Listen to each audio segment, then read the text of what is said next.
Bienvenue, chers amis téléspectateurs, pour le 13h du mardi 2 août 2022 que nous entamons avec la CAN 2025.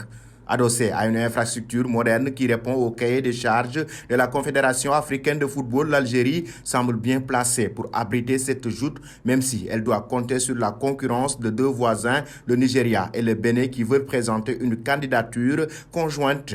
Pour rappel, la dernière fois où le pays nord-africain a abrité une Coupe d'Afrique des Nations remonte à l'édition 1990.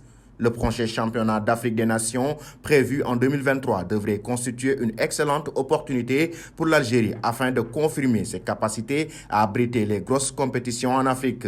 En tout état de cause, la CAF devrait se prononcer dans les prochains jours sur l'identité du pays qui va remplacer la Guinée dans l'organisation de cette joute continentale. Parlons maintenant du Mondial 2022. Mauvaise nouvelle pour le Maroc à un peu plus de 3 mois du Mondial au Qatar. Les Lions de l'Atlas iront au Qatar sans Tariq Tissoudali. L'attaquant s'est gravement blessé lors de la rencontre entre la Gantoise et Saint-Tron samedi lors de la deuxième journée de Jupiter League. Le verdict est tombé ce lundi. Le joueur de 29 ans souffre d'une rupture des ligaments croisés du genou droit et qu'il devrait être absent pour au moins 6 mois. Il manquera donc la prochaine Coupe du Monde Qatar 2022. Grâce à ses 21 buts en 34 matchs avec la Gantoise la saison dernière, Tariq Tissoudali avait remporté le soulier d'ébène remis au meilleur joueur africain évoluant dans l'élite belge. Auteur de 2 buts en 7 sélections, il avait participé en début d'année à la Coupe d'Afrique des Nations qui avait vu le Maroc atteindre les quarts de finale de cette compétition. Et nous allons parler de Mercato, un passage à l'OM. L'Olympique de Marseille vit des semaines compliquées depuis l'arrivée du coach Igor Tudor. Un joueur est encore plus touché par l'arrivée du Croate, c'est Bamba Dieng. Lancé par Larguette puis installé dans la rotation par Sampaoli, l'attaquant fait partie des joueurs les plus appréciés de l'effectif. Pourtant, le Sénégalais a été mis de côté par Igor Tudor à l'Olympique de Marseille depuis le deuxième match de préparation. L'équipe tente d'expliquer cela dans son édition de ce mardi. D'après le quotidien sportif, l'attaquant ne participera plus aux mises en place avant les matchs et ne devrait pas donc jouer. Le coach lui reprochait d'avoir quelques kilos en trop, mais n'en aurait pas parlé avec le joueur directement.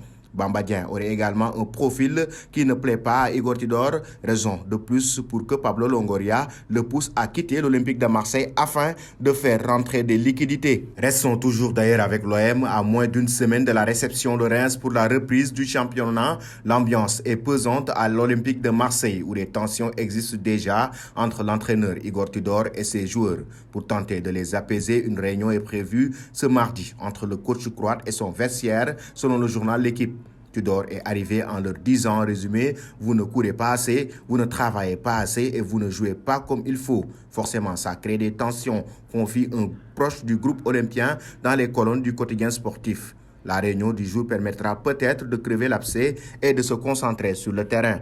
Et puis un bond en Espagne, le directeur sportif du Barça, Mata Alemany, a encore 11 situations différentes à résoudre au sein de l'effectif barcelonais, mais le transfert d'Oscar Mingueza a été résolu. Il a été annoncé samedi qu'un accord avait été trouvé pour un transfert au Celta Vigo. Bien qu'aucune des deux parties n'ait divulgué l'indemnité de transfert de Mingueza, on pense qu'elle est à l'ordre de 3 millions d'euros. Les fans du club pensionnaire des Balaidos se sont interrogés sur le renforcement de l'effectif du Celta Vigo cet été et après avoir perdu Murillo et Nestor Araujo, Mingueza rend leur défense un peu moins fragile. Il sera en concurrence avec Carlos Dominguez, Joseph Aido et Unai Nunez pour une place dans l'axe de la défense. Nous voici arrivés à l'instant quiz avec 3 indices qui vont vous permettre de connaître notre joueur mystère. Premier indice, je suis milieu de terrain de 26 ans évoluant en Premier League. Deuxième indice, avant, j'ai joué pour le LOSC. Troisième indice, Pogba. Qui suis-je? Vos réponses seront attendues en commentaire. Nos félicitations à tous ceux qui ont répondu Naby Keita. C'était le joueur à trouver lors du 13h de ce lundi. En effet, il est le milieu de terrain polyvalent évoluant en Angleterre. À l'âge de 18 ans, il jouait avec le FC Istres. Il se fait également appeler Deco. Et nous filons à Manchester United. La volonté de Cristiano Ronaldo est intacte. L'attaquant portugais veut toujours quitter Manchester United pour disputer la Ligue des Champions lors de la saison à venir.